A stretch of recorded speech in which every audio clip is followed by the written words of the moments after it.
Comment concevoir un robot chirurgical plus performant?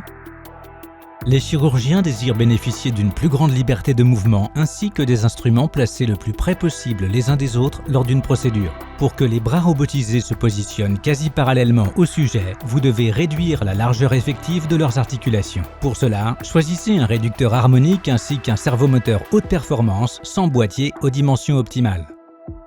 Notez qu'un moteur de plus grand diamètre vous permettra d'obtenir une largeur d'articulation réduite. Pourquoi?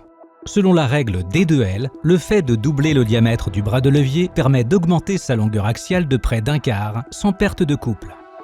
Un moteur doté d'un plus grand diamètre permet également le recours à un alésage traversant plus important afin d'accueillir le câblage et d'autres composants. En outre, l'intégration étroite entre le moteur et les capteurs d'asservissement peut contribuer à réduire la largeur de l'articulation. Tenez compte des caractéristiques thermiques du moteur et de sa compatibilité avec les éléments de lubrification des engrenages et d'autres composants sensibles à la température. Dans l'idéal, les moteurs devraient être conçus pour s'adapter à l'application et non l'inverse.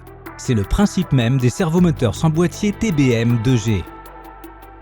Les moteurs TBM 2G sont précisément conçus pour optimiser les performances et s'adapter aux réducteurs harmoniques. Ils mettent à profit la règle des 2L pour bénéficier d'une faible longueur de pile et d'un grand alésage traversant. Ils peuvent même être fournis avec des capteurs à effet Hall intégrés qui n'augmentent pas la longueur du moteur. L'augmentation de température exceptionnellement faible de ces moteurs leur permet de fonctionner tout en offrant des performances maximales. Vous souhaitez concevoir un robot chirurgical plus performant? Contactez tout d'abord l'équipe de spécialistes en mouvement robotique.